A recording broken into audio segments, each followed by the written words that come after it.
Jadi masuk ke minggu keempat, materi keempat di mata kuliah perbankan syariah dengan topik prinsip dasar perbankan syariah. Ya mungkin di tatap muka virtual ya 1 sampai 3 kita sudah sedikit banyak meng-highlight mengenai dasar-dasar baik itu keuangan syariah ataupun perbankan syariah itu sendiri. Ya, kemudian pada pertemuan hari ini akan kita tekankan ya perbankan syariah mulai dari aspek syariahnya itu sendiri, ya, baik dari sisi tekstual maupun dari sisi kontekstual. Kemudian kita juga akan merefleksi bagaimana mapping kondisi antara perbankan syariah baik di Timur Tengah, di Eropa, dan juga di Malaysia dan Indonesia.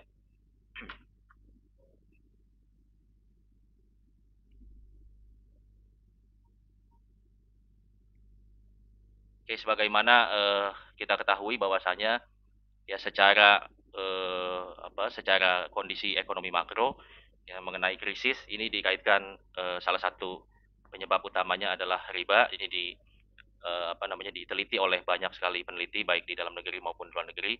Begitu juga dengan buku teks, bukunya Harahap, bukunya Riawan Amin, bukunya eh, Safi Antonio, Adi Warman Karim, ya, dan juga banyak buku-buku luar juga yang bisa menjadi rujukan di mata kuliah perbankan syariah. Nah, dengan kondisi ini ya baik dari sisi buku teks maupun dari hasil penelitian banyak peneliti, ya kita tahu bahwasanya benang merahnya ya mata kuliah ini adalah karena kita harus memahami ya mengenai mana transaksi yang dilarang dan juga ini berkaitannya dengan dampaknya terhadap perekonomian. Ya, kemudian yang kedua tentunya kita juga mau kondisi piramida sosioekonomi masyarakat yang mungkin bentuknya seperti piramida di mana mayoritas penduduk dunia adalah menengah ke bawah gitu ya, sekitar 4 miliar 5 miliar penduduk ya berada di garis kemiskinan dan di puncak hanya segelintir orang gitu ya. Tentu juga ini menjadi salah satu fenomena ekonomi banyak diangkat dari berbagai sisi, baik dari sisi etika bisnis, kemudian dari sisi green ekonomi maupun dari sisi keuangan syariah.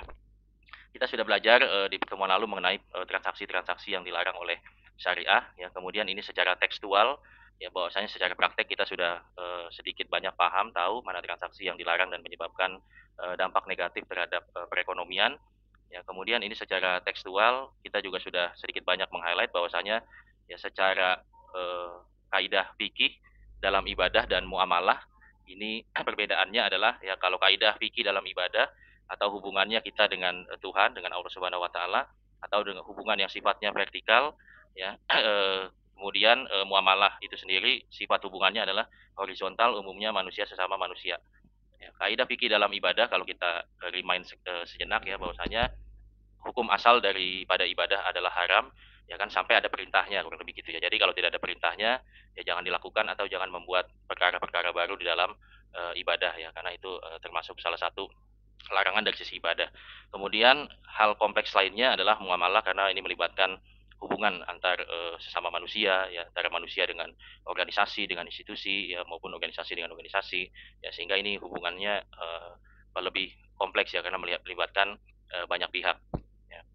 Kemudian konsekuensi daripada eh, fikih muamalah adalah adanya hukum-hukum di dalamnya gitu ya, adanya hukum-hukum di dalamnya ya. Saya remind sejenak juga mengenai kaidah fikih dalam muamalah, semuanya hukum asalnya boleh ya, jadi berbalik dengan kaidah fikih muamalah, kaidah fikih ibadah ya. Kalau muamalah semuanya boleh, transaksi jual beli boleh, jual beli makanan boleh, minuman boleh ya, sampai ada dalil atau sampai ada larangannya gitu ya. Kalau tidak ada larangannya ya artinya boleh ya. Tapi kalau di dalam transaksinya ada zolim menzolimi, ya ada transaksi berbunga ya atau ada membeli minuman yang dilarang gitu ya. Nah, maka ini menjadi termasuk ya hal-hal yang dilarang ya. Kemudian berdasarkan hukum-hukum syariah dalam hal ini menggunakan hukum Islam, bahwasanya hukum-hukum dibagi menjadi beberapa, mulai dari yang sifatnya wajib ya, di mana wajib kaidahnya adalah dia harus dikerjakan ya, apabila dikerjakan akan mendapat pahala atau ganjaran, jika tidak dikerjakan maka akan berdosa. Kemudian ya di level setelahnya ada sunnah, di mana sunnah kaidahnya kalau dikerjakan berpahala, kalau tidak dikerjakan tentunya akan rugi ya atau sayang kalau tidak dikerjakan. Kemudian di tengah-tengah ada mubah ya, ada mubah di mana mubah ini adalah dasarnya sesuatu hal yang dibolehkan. Jadi dikerjakan boleh, tidak dikerjakan juga tidak mengapa ya. Kemudian ada makruh, ya makruh adalah kalau dikerjakan dia tidak berdosa, ya tapi kalau tidak dikerjakan atau ditinggalkan maka itu akan menjadi pahala. Ya, kemudian ada yang haram ya. Kalau haram ini tentu dikerjakan berdosa, apabila tidak dikerjakan akan berpahala. Ya. Ini adalah kaidah umum dalam menghukumi satu perkara, termasuk di dalamnya adalah mengenai transaksi keuangan, begitu juga perbankan syariah di dalamnya. Ya, sumber hukumnya ya ada Quran, hadis, ijma dan qiyas sebagaimana sudah kita bahas di pertemuan sebelumnya gitu ya. Oke, kemudian ini dari sisi tekstual yang menekankan ya kenapa subjek ini perlu menjadi perhatian khususnya di Fakultas Ekonomi, karena tadi banyak dampak yang terkait dengan ekonomi makro. Ini kalau kita lihat diambil dari tekstual Al-Qur'an, Quran surat Hud ayat 87 ya, yang artinya adalah hai Syuaib, apakah agamamu yang menyuruhmu agar kami meninggalkan apa yang disembah oleh nenek moyang kami, atau melarang kami memperbuat apa yang kami kendaki tentang harta kami? Sungguhnya kamu adalah orang-orang yang penyantun lagi berakal. Jadi yang digarisbawahi dalam ayat ini ya, konteksnya dalam mengenai pengelolaan harta adalah bahwasanya ya harta itu ya datang ya tidak tidak sembarangan dalam kita mengelolanya ya, baik itu cara mendapatkannya ataupun kita membelanjakannya gitu. Artinya semua itu ada aturannya gitu ya, baik bagaimana cara kita mendapatkannya ya maupun bagaimana kita membelanjakannya. Walaupun memang banyak fenomena di sekarang-sekarang ini dogma ya ataupun asumsi-asumsi bahwasanya gimana nih cara cari yang haram aja susah, apalagi yang halal ya, dan semacamnya itu sangat banyak. Dan ini memang sudah termasuk sunatullah ya, kondisi kita di ya di fase-fase ini ya, banyak memang yang sudah meninggalkan atau tidak konsen lagi terhadap halal haram, kurang lebih seperti itu ya. Padahal secara syariat itu telah diatur sedemikian rupa. Kemudian ini ada perkataan dari Umar ibnu Khattab radhiyallahu taala anhuma. Ini dari sahabat Nabi. Waktu itu beliau berkeliling pasar dan berkata, tidak boleh dagang di pasar ini kecuali orang yang memahami fikih muamalah. Jika ia tidak mengerti fikih muamalah, ia akan memakan riba, suka atau tidak suka. Jadi yang penting diutamakan yang menjadi point of concern adalah bukan masalah modal untuk sewa tokonya atau ada demand-nya atau enggak gitu ya, tapi pondasi dasarnya adalah ia harus mengerti dulu fikih muamalah, karena nanti kalau tidak paham ya akan banyak merugikan baik dirinya sendiri maupun merugikan orang lain. Kemudian juga dari perkataan sahabat lainnya, Ali bin Abi Thalib radhiyallahu taala anhu, bahwasanya siapa yang berbisnis tanpa mengetahui fikih muamalah maka ia pasti terjerumus ke dalam riba, kemudian lebih terjerumus lagi dan terus terjerumus makin dalam pada praktek riba. Ini juga sama ya, meng-highlight mengenai urgensi memahami fikih muamalah terlebih dahulu sebelum berdagang, sebelum bertransaksi, ya sebelum menjalankan aktivitas ekonomi. Inilah adalah fondasi dasar secara tekstual ya, juga yang juga menjadi kisah bahwasanya pada saat itu bagaimana ekonomi Islam begitu maju, begitu pesat dan mengalahkan pedagang-pedagang Yahudi gitu ya. Karena diantaranya datang lebih awal, lebih pagi, kemudian tidak mengenakan pungutan dalam lapaknya, dan juga banyak strategi-strategi lain yang tentunya tidak keluar dari fikih bermuamalah, karena fondasi dasarnya adalah memahami fikih muamalah terlebih dahulu. Kemudian secara tekstual lagi, yang kenapa sebelum kita masuk ke definisi perbankan syariah, yang mungkin di pertemuan sebelumnya juga kita sudah highlight ya, banyak sedikit ya. Ini adalah dalil larangan riba secara tekstual, secara eh, apa ya, dalam textbook maupun di dalam hukum-hukum di dalam perbankan syariah, baik itu dari Al-Quran maupun hadis. Ini saya lihat beberapa ya. Jadi praktek riba termasuk dosa besar ini dalam kacamata Muslim ya, karena salah satunya ciri khas daripada dosa besar adalah diancam dengan neraka ya, kemudian diancam dengan ancaman yang sifatnya khusus, yang mungkin dosa lain tidak ada ancaman seperti itu ya. Ini dari Al-Baqarah ayat 275 sampai 276. Ya, orang yang makan riba dia tidak dapat berdiri, melainkan berdirinya seperti orang yang kemasukan setan ya, lantaran tekanan penyakit gila ya. Ini tafsirnya ya, kalau dijabarkan panjang ya, kurang lebih ya, orang udah makan riba harus bayar bunga dan sebagainya ya, tentu dia akan mengalami ya kondisi yang penuh tekanan gitu ya, baik secara ya psikis ya maupun kondisi ekonominya gitu ya. Jadi sempoyongan seperti ini. Kemudian barang siapa mengulangi maka mereka itu ya diancam dengan neraka, mereka kekal di dalamnya.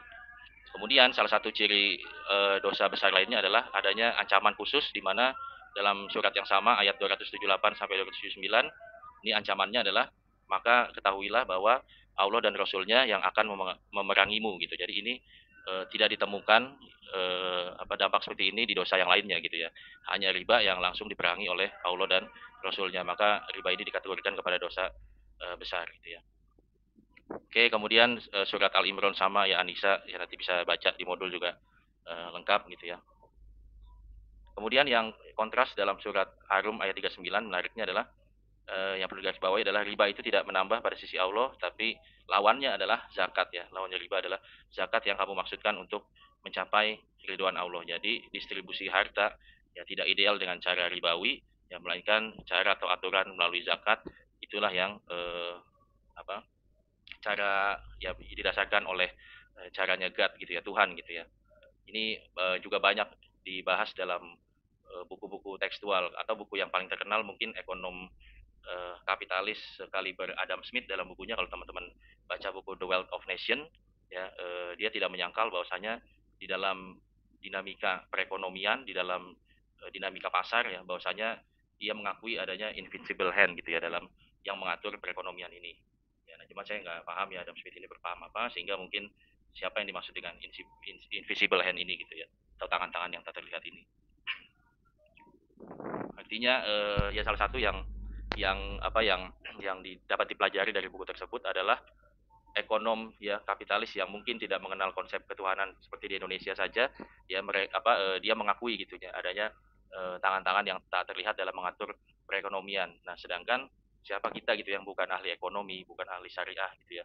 Tapi banyak urusan kita ya diserahkan seolah-olah ya dengan mengabaikan invincible hand tadi ya, atau kita kepedean yang merasa dengan tangan kita itu semua merasa bisa gitu ya, atau menyerahkan urusan-urusan yang seharusnya bukan menjadi urusan kita, harusnya itu menjadi urusannya the invisible hand tadi, tapi karena kita merasa mampu seolah-olah kita mampu bertindak ya untuk melakukan kebijakan-kebijakan tadi. Oke, kemudian dari hadisnya atau dari perkataan Nabi Muhammad SAW, bahwasanya riba dosanya lebih besar daripada berzina sebanyak 36 kali. Kemudian bahkan zinanya itu sama dengan ibunya sendiri ya, bayangkan ya. Kemudian sama aja nih kalau alasan apa kita banyak ngeles ya segala macam. Yang riba kan rentenirnya ya, bukan kita yang minjem. Ya, sini jelas orang yang menerima riba, orang yang membayarnya, bahkan orang yang mencatatnya, dan dua orang saksinya ya. Kemudian beliau Nabi Muhammad SAW bersabda mereka itu semuanya sama ya. Oke, kemudian ini juga yang lainnya ya. Kemudian diancam juga terakhir nih dalam siksaan yang berat ya. Ada laki-laki di tengah sungai berusaha untuk keluar, tapi ya laki-laki yang di pinggir sungai tadi, ada laki-laki yang di pinggir sungai melempari mulutnya dengan batu dan memaksa kembali ke tempat asal. Kemudian ada yang bertanya siapakah itu? Kemudian aku diberitahu bahwa laki-laki yang di tengah sungai itu ya yang dilempari batu tadi adalah orang yang makan riba. Salah satu ininya konsekuensinya kelak ya. Oke, dari pembahasan secara tekstual ya maupun secara praktek dan dampaknya terhadap ekonomi ya, maka ya tahun 91 khususnya di Indonesia itu mulai ya perbankan syariah diwacanakan gitu ya, dilakukan lokakarya atau bahasa sekarang mungkin workshop gitu ya, atau conference itu di mana ya Ikatan Cendekiawan Muslim Indonesia dengan Majelis Ulama Indonesia mencoba mengformulasikan pendirian perbankan syariah di Indonesia gitu, sebagaimana 2 dekade 3 dekade sebelumnya yang negara-negara lain sudah menjadi pelopor terlebih dahulu. Oke, kalau kita definisikan perbankan syariah menurut Undang-Undang Nomor 21 Tahun 2008 yang pada pertemuan sebelumnya juga sudah kita highlight, bahwasanya definisinya adalah segala sesuatu yang menyangkut tentang bank syariah, unit usaha syariah, mencakup kelembagaan kegiatan usaha serta cara dan proses dalam melaksanakan kegiatan usahanya. Kemudian secara garis besar ya secara jenisnya ya bank syariah dibagi menjadi 3. Bentuknya adalah BUS, bank umum syariah yang pertama. Yang kedua adalah UUS atau unit usaha syariah yang mereka masih menginduk kepada induknya di konvensional. Kemudian bank pembiayaan atau bank perkreditan rakyat syariah BPRS. Oke, yang menjadi pembeda di sini yang di highlight adalah bank umum syariah adalah kegiatan usahanya memberikan jasa lalu lintas pembayaran dengan prinsip syariah. Itu yang poin menjadi pembeda dengan BPR syariah dan unit usaha syariah. Di mana BPRS, ya kalau BPRS, dia bank syariah yang dalam kegiatannya dia tidak menghimpun dana dari masyarakat dalam bentuk giro, ya sehingga tidak dapat menerbitkan cek dan bilet giro. Sedangkan UUS ini unit kerja dari kantor pusatnya BUK atau bank umum konvensional yang berfungsi sebagai kantor induk ya dari kantor unit cabang tadi yang melaksanakan kegiatan usahanya berdasarkan prinsip syariah. Jadi ini semacam divisi atau semacam apa sekelompok grup atau divisi yang mereka menjual atau bertanggung jawab terhadap produk-produk syariah di bank umum konvensional.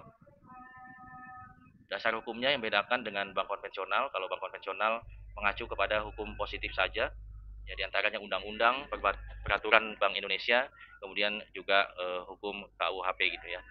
Dan kalau di bank syariah yang menjadi pembeda tentunya ada hukum syariah di dalamnya.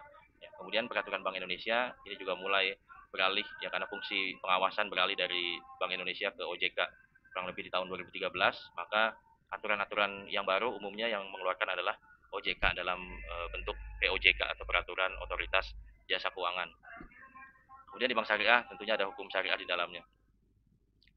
Oke, kalau kita highlight perbedaan bank syariah dengan bank konvensional, di mana bank syariah itu hanya mempunyai konsekuensi, yaitu mereka harus menginvestasikan dananya kepada hal-hal yang dihalalkan atau diperbolehkan oleh syariat ya, selain hukum positif. Nah, kalau bank konvensional hanya memperhatikan daripada hukum positifnya. Ya, selama hukum positif boleh, ya walaupun ada larangan syariat, ya bank konvensional masih boleh. Ya, contohnya bank konvensional masih boleh membiayai misalkan perusahaan miras gitu ya. Nah, itu di bank konvensional bisa, ya di bank syariah itu tidak bisa ya membiayai minuman keras. Ya. Itu juga bank konvensional bisa membiayai hotel. Ya. Nah, kalau di bank syariah, hotelnya juga harus syariah karena memang sebagaimana kita tahu hotel ya di Indonesia apa banyak di dalamnya apa, tidak menjamin ya bahwa yang menginap adalah pasangan yang halal gitu kan. Kemudian di bank konvensional kita semua sudah tahu perangkatnya pakai perangkat bunga baik dari sisi pendanaan maupun dari sisi perkreditan.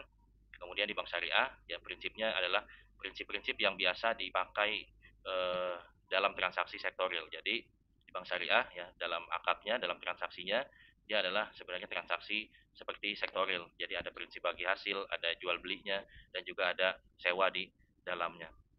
Kemudian di bank konvensional tentunya sama-sama keduanya profit oriented, ya namanya juga bisnis, namanya usaha, tentu kita mengharapkan kelebihan, ya mengharapkan tambahan, mengharapkan keuntungan. Ya, tapi bank syariah juga melihat masalah falah ya, dia harus menang, harus menjadi institusi yang long termis atau mempunyai visi jangka panjang ya sehingga tidak memikirkan hanya sebatas kehidupan di dunia kurang lebih gitu ya. Kemudian hubungannya kalau di bank konvensional identiknya ya atau bahasanya di perjanjian kreditnya itu hubungannya adalah debitur kreditur ya atau peminjam dan pemberi pinjaman. Sedangkan di bank syariah khususnya yang berakad berbagi hasil maka hubungannya adalah hubungan kemitraan ya. Bahkan untuk akad berbasis bagi hasil yaitu bank syariah mempunyai hak juga untuk mengintervensi manajemennya ya memberikan saran masukan yang lebih dalam ya terhadap usahanya si nasabah. Kemudian di bank syariah, ya struktur organisasinya selain ada direktur dan komisaris sebagaimana bank ataupun eh, lembaga lainnya gitu ya. Nah di bank syariah juga terdapat dewan pengawas syariah namanya ya. Ini ada garis koordinasi putus-putus dengan direksi gitu ya. Di mana fungsi utamanya adalah untuk mengawas masalah kepatuhannya terhadap prinsip syariah itu sendiri. Ya, kemudian di bank konvensional kita tidak menemukan struktur organisasi sejenis. Oke, kemudian ini dari literatur lain untuk memperkaya saja, ya, di mana bank syariah di sini selain mengimpun dana, menyalurkan dana, dan juga ada fee based income ya, mungkin di bank konvensional ada fasilitas safe deposit box atau bank garansi ya, atau payment LC ya, kemudian SKBDN dan lain sebagainya gitu ya, settlement untuk internasional transaction gitu ya.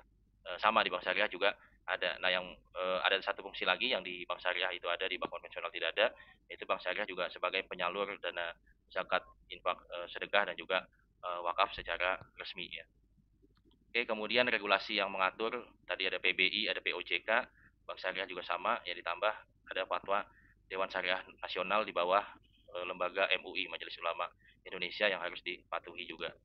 Ya, struktur organisasi, ya tadi ada komisaris direktur untuk bank konvensional, bank syariah juga sama, hanya ditambah dewan pengawas syariah yang sejajar dengan direksi ya, sejajar dengan direksi. Nanti di bawahnya lagi ya, di bawahnya direktur kepatuhan, biasanya ada unit lagi dari sisi pelaksana ya, ada divisi juga mengenai kepatuhan, baik itu kepatuhan mengenai general compliance ya, mengenai aturan-aturan umum perbankan, maupun juga dari sisi syariahnya, ada syariah compliance-nya ya. Yang mungkin di bank konvensional hanya ada kepatuhan dari sisi umum ya, general compliance.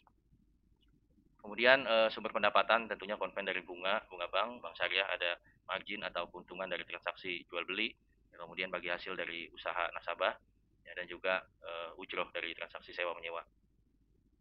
Kemudian bank konvensional menguntungkan prudential banking ya untuk yang bank syariah, ditambah satu lagi yaitu sesuai dengan prinsip syariah.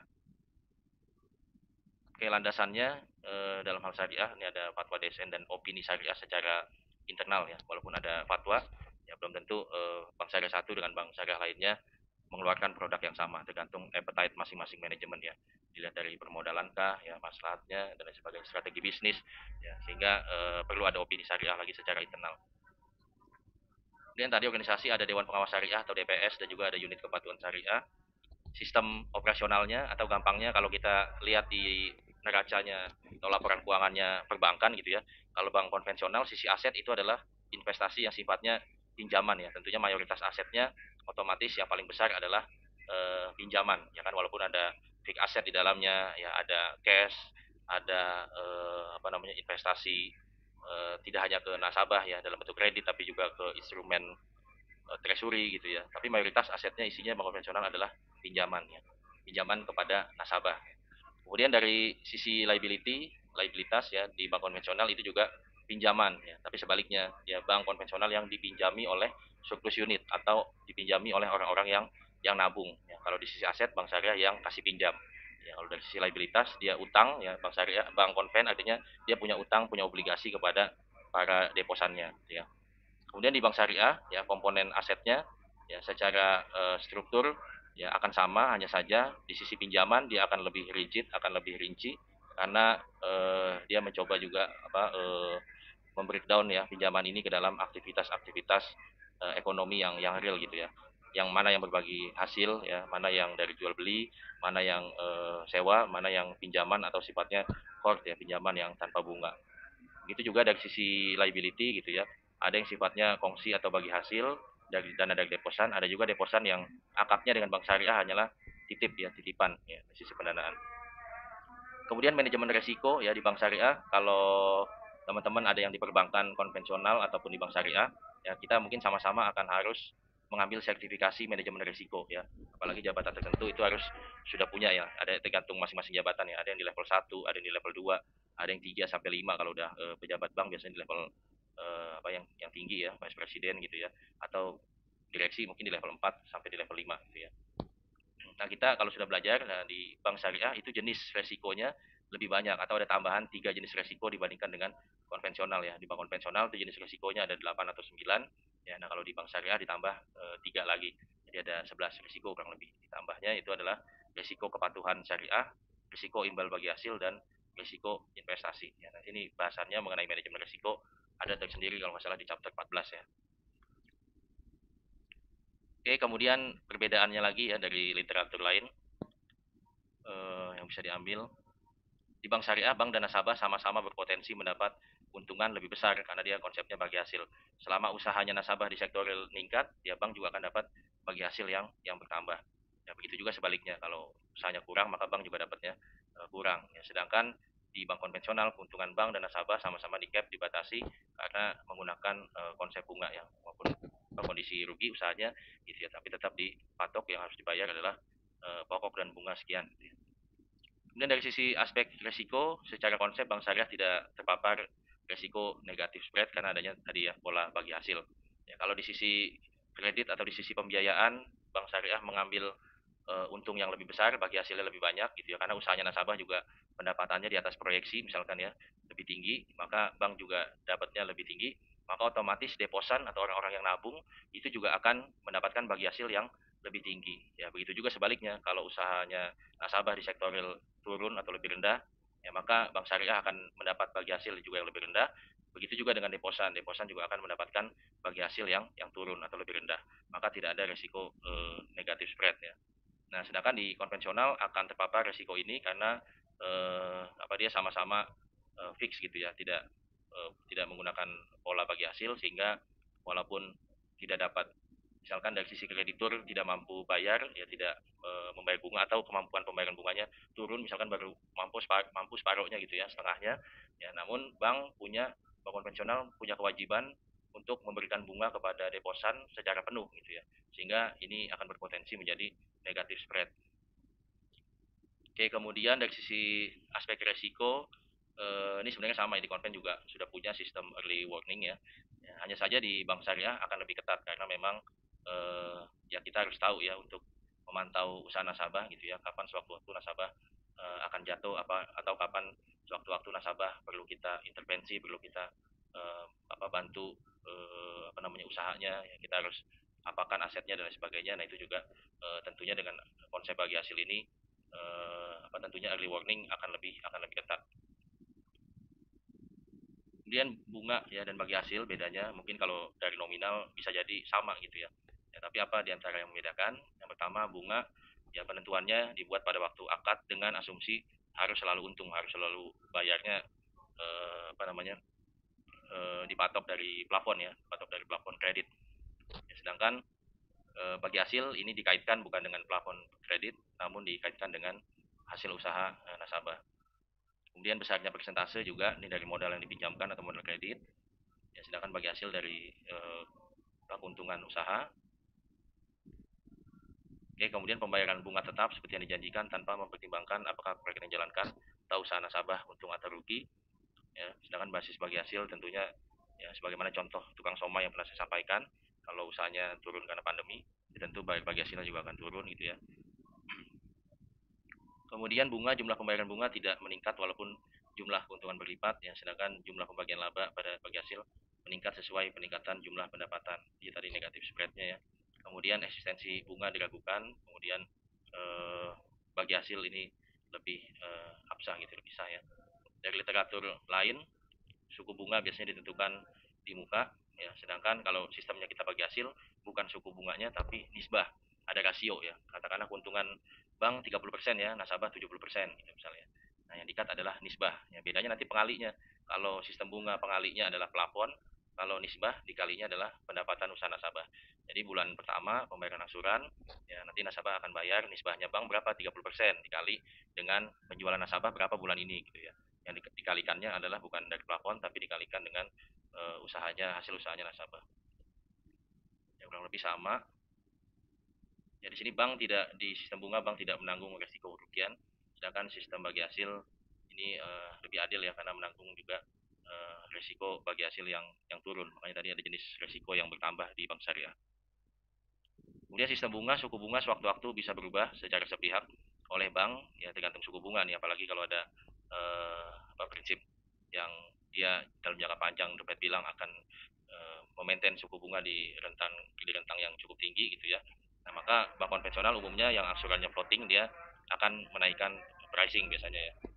Nah, sedangkan nisbah dalam bagi hasil atau rasio tadi ini tidak bisa dirubah ya, kecuali ada kesepakatan bersama-sama ya. Kalau yang suku bunga ya tanpa ada kesepakatan mau satu pihak naikin, itu juga bank konvensional boleh melakukan hal tersebut.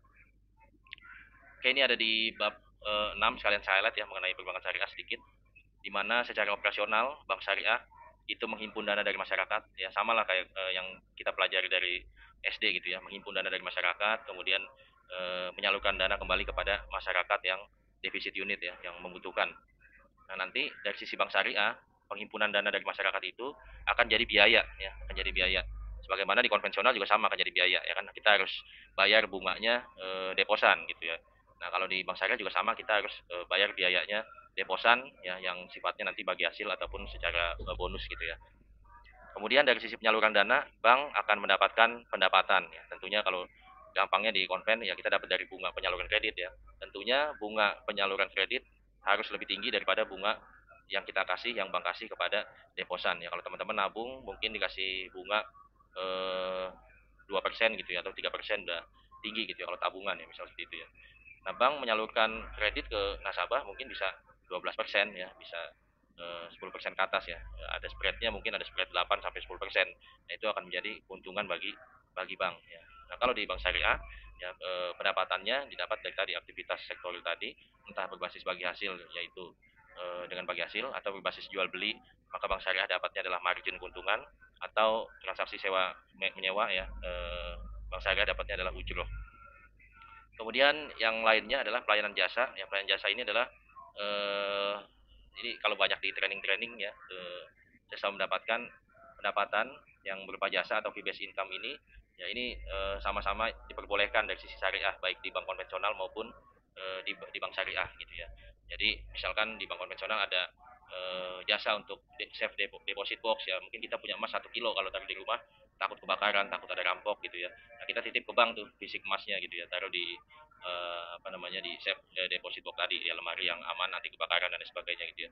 Nah, maka bank mendapatkan fee dari jasanya tersebut gitu ya. Nah, itu digadang-gadang digaungkan salah satu pendapatan yang halal daripada bank konvensional ya. Begitu juga untuk apa, jasa ini ya, jasa biaya administrasi ya, kita punya buku tabungan, kita punya ATM, biayanya per bulan berapa, 12.000 atau 20.000 misalnya ya. Nah, itu juga adalah salah satu yang menjadi pendapatan jasa baik bank konvensional maupun bank syariah. Dan jasa ini, pendapatan jasa ini adalah salah satu pendapatan yang diperbolehkan baik secara hukum positif maupun hukum syariah. Dan tadi yang membedakan bank syariah biasanya juga menjadi pengelola dana-dana sosial. Bahkan beberapa bank syariah itu punya lembaga khusus ya untuk apa namanya, baitul mal gitu ya, untuk menyalurkan dana-dana kebajikan tadi kepada yang membutuhkan. Sehingga kalau kita buat framework ya, ini alur bisnis perbankan syariah ya, ini ada dimulai dari aktivitas pendanaan atau dimulai dari aktivitas menghimpun dana dari masyarakat, baik dalam produk giro kah, tabungan kah, atau deposito kah, dengan masing-masing akadnya, dan nanti akan dipelajari lebih dalam di ada pertemuannya gitu ya. Kemudian ya, produk pendanaan ini akan jadi pooling fund ya, atau dana-dana ya tadi deposan teman-teman nabung baik dalam giro, tabungan, deposito ini dikumpulin jadi satu yang disebut pooling fund gitu ya. Katakanlah ada 1 triliun ya orang yang nabung di bank kita misalnya. Nah, pooling fund ini biasanya 90% sampai 90 biasanya 70 sampai 80% gitu ya. Itu disalurkan kepada apa, kepada pembiayaan ya, kepada kredit kalau di konvensional ya. Baik secara jual beli maupun berbasis bagi hasilkah atau berbasis sewa ya. Sehingga tadi bank syariah mengambil spread keuntungan daripada ya biaya, membayar biaya kepada deposan ya, dengan mendapatkan keuntungan dari kreditur ataupun dari nasabah sisi pembiayaan. Ya, pendapatannya bisa berupa sewa bagi hasil, margin, ataupun fee base tadi ya, tergantung transaksinya apa gitu kan. Nah, kemudian keuntungan yang tadi ya didistribusikan lagi pendapatan tadi, ada yang ke deposan, balik lagi kan, deposan yang nabung dapat bagi hasil ya. Kemudian sisanya nisbah yang untuk bank ya, maka dia untuk bank ya, menjadi revenue bank gitu ya. Nah, walaupun pendapatan bank nanti ya ini tingkat advance gitu ya, dibagi-bagi lagi gitu ya. Ada yang untuk investasi terikatkah atau skemanya investment banking gitu ya. Nah, ini nggak termasuk dalam bahasan kita gitu ya. Oke, kita refleksi sejenak gitu ya. Ini ada konsep tekstual dari Imam Asyatibi ya, ulama salaf, ulama terdahulu, dalam kitabnya mengatakan bahwasanya tujuan syariah adalah terciptanya kesejahteraan manusia. Kemudian ya, Allah Subhanahu wa taala berfirman dalam Quran surat Hud ayat 61, dialah Allah yang telah menciptakan kalian dari bumi atau tanah dan telah meminta kalian untuk memakmurkannya ya. Oke, kemudian ini juga ayat-ayat yang mengangkat pada intinya ya, bahwasanya kita sebagai manusia, sebagai pemimpin ya di muka bumi itu punya beban moral ya, ataupun kewajiban, dorongan moral untuk senantiasa memakmurkan bumi ya, mesejahterakan manusia ya, saling tolong menolong gitu ya. Ini ada berapa yang di highlight ya: memberikan harta yang dicintainya kepada kerabat, anak-anak yatim, orang miskin, ya, musafir yang memerlukan pertolongan, orang yang minta-minta ya, dan memerdekakan hamba saya yang memberikan sholat dan sebagainya. Ya, artinya ya penting bagi kita ya memahami bahwasanya kita harus saling bertransaksi, beraktivitas yang tidak hanya memberikan dampak terhadap diri sendiri, tapi juga harus memberikan multiplier effect kepada orang di sekitar kita nih. Apalagi misalkan momennya mau Lebaran misalkan ya. Ini kalau yang biasa zakat mal atau zakat harta di pada saat momen haulnya jatuh temponya di Idul Fitri, maka ya dana-dana idle di piramida ekonomi yang atas ya dia akan pindah ke bawah ya, piramida menengah ataupun piramida bawah yang memang membutuhkan dana-dana idle kita ya. Oke, kemudian ini yang sebelah kiri ada piramida kondisi kelas sosial masyarakat di dunia. Ya, dunia jumlah penduduknya populasinya 7 sampai 8 miliar gitu ya. Ternyata mayoritas ada di tier 4 dan 5 ya, atau bisa dibilang lebih banyak orang-orang miskin yang hidup di zaman sekarang ya, atau bahkan pendapatannya $1.500 per tahun dan di bawahnya juga lebih banyak gitu ya. Atau ya 4 miliar orang itu hidup dengan gaji atau pendapatan $2 per hari gitu ya. Nah, dengan adanya ya prinsip-prinsip ekonomi syariah, keuangan syariah gitu ya, idealnya ya, kita ingin mengembalikan ya kondisi ekonomi ya, khususnya kita bisa berefleksi kepada masa Khalifah Umar bin Ibnu Abdul Aziz ya, yang salah satu pemimpin yang cukup terkenal yang membawa kejayaan kepada umat Islam di masa-masa setelah masa kenabian gitu ya. Sehingga harapannya ya dorongan ekonomi syariah ini atau keuangan syariah bisa mendongkrak kelas menengah ya, sosioekonomi kita ya, middle class kita bisa bisa meningkat gitu ya. Makin banyak orang yang terangkat dari kelas bawah ke kelas menengah atau bahkan ke kelas atas, sehingga bentuk piramidanya idealnya nantinya akan menjadi affluent gitu, atau yang sebelah kanan ya, dia mencoba membalik piramida bahkan ya, dari seperti ini ya menjadi affluent seperti ini ya. Bahkan di masanya ya, di masa pemimpin tersebut waktu itu susah untuk mencari mustahik atau orang-orang yang wajib kita kasih zakat ya, uang zakat kita kalau kita sudah masuk kategorinya gitu ya, itu susah mau kita kasih siapa nih, karena kata-kata eh, semuanya adalah justru wajib masuk wajib zakat gitu kan. Nah, kita harapannya ya kita berefleksi harusnya dengan adanya spirit makosid syariah ya, yang dimana dituangkan dengan adanya perbankan syariah, ini adalah embrio yang mungkin ke depan akan lebih advance lagi produknya ya, sehingga akan menjadi ekonomi syariah yang lebih makro lagi ya, sehingga harapannya atau dampaknya juga lebih bisa multiplier ya, bisa lebih terasa kepada sendi-sendi kehidupan, termasuk membalikan piramida tadi. Oke, kemudian refleksi lainnya adalah ini ada populasi penduduk dari Indonesia dan juga India jika dibandingkan dengan jumlah penduduknya Middle East atau Timur Tengah. Ya, fakta menariknya ternyata penduduk Muslim Indonesia itu setara dengan 151% penduduk Middle East. Jadi lebih banyak yang penduduk Muslim Indonesia dibandingkan dengan penduduk Timur Tengah. Begitu juga dengan India, dibandingkan yang penduduk Muslimnya adalah 108% dibandingkan dengan total penduduk Muslim di Timur Tengah. Gitu ya. Atau data lainnya kita bisa melihat refleksinya bahwasanya ini ada daftar negara yang mayoritas Muslim. Kenapa yang diangkat ini ya? Karena untuk memudahkan logika kita bahwasanya ini didekati secara pendekatan yang emosional saja gitu ya. Indonesia ada di peringkat 30 atau penduduk muslimnya kira-kira 88% ya. Nah, negara Timur Tengah lainnya ya ini hampir rata-rata di atas 90%. Ini pun dengan kondisi ini perbankan syariah di Indonesia ya secara khusus ya, ini masih jauh market share-nya jika dibandingkan dengan keuangan-keuangan atau perbankan konvensional gitu ya. Padahal kita punya kalau kita dekati, walaupun bank syariah adalah yang sifatnya universal atau inklusif gitu ya. Ini kalau dari pendekatan eksklusif saja gitu ya, ini tidak mampu memecah trade off atau tidak bisa memecah kondisi di mana ya sering dikatakan market share kita ada di jebakan 5 sampai 7% ya. Kira-kira angkanya market share perbankan syariah Indonesia hanya 5 sampai 7% aja itu dari total penduduk ya. Sedangkan Malaysia sudah di atas 30, bahkan hampir 50-50 gitu ya. Padahal datanya sudah cukup gamblang bahwasanya jumlah penduduk kita jauh lebih banyak daripada Middle East itu sendiri. Tapi bagaimana di Middle East begitu berkembang, termasuk bahkan di Eropa ya. Kalau kita tarik kepada growth drivernya gitu ya, faktor pendorong ya kenapa di Middle East dan di Eropa bahkan di Malaysia ya ini perkembangan syariah bisa cukup berkembang pesat ya, karena ada transaksi yang kaitannya dengan minyak gitu ya, apalagi di Middle East ya, itu sumbernya. Makanya minyak ataupun petrodolar itu mendukung atau berkorelasi positif dengan pertumbuhan industri keuangan syariah di sana.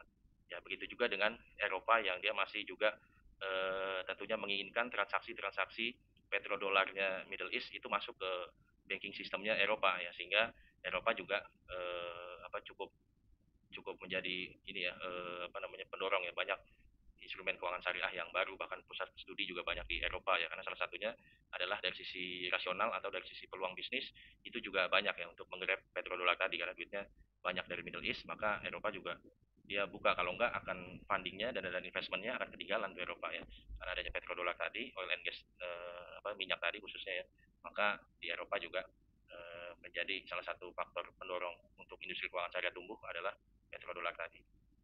Beda lagi dengan di Malaysia ya.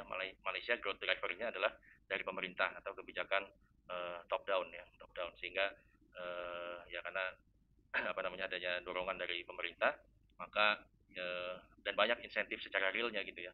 Ada insentif pajak ya, nanti kalau lebih detail ada, oh nggak ada saatnya. Jadi misalkan kalau investment ataupun kita nabung di bank syariah di Malaysia gitu ya, atau kita narik deposito gitu ya, nah, potongan pajaknya ya itu lebih kecil jika dibandingkan dengan konvensional, ada insentif di situ, karena mereka membedakan bahwasanya resiko deposit di bank syariah karena sistemnya bagi hasil, ada opportunity juga untuk loss atau untuk mendapatkan bagi hasil yang lebih kecil, maka pemerintah keluarin tax insentif ya, seperti itu ya. Jadi dorongan atau dukungan pemerintah itu sangat dominan di perbankan syariah di Malaysia, bahkan produk-produknya juga sudah advance ya, berkat dorongan juga dari pemerintah. Nah, kalau di Indonesia baru sekarang-sekarang nih banyak kebijakan top to down ya, baru di era ya 10 tahunan inilah ya pemerintahan yang sekarang gitu ya. Ada Komite Nasional Ekonomi dan Keuangan Syariah atau KNEKS ya.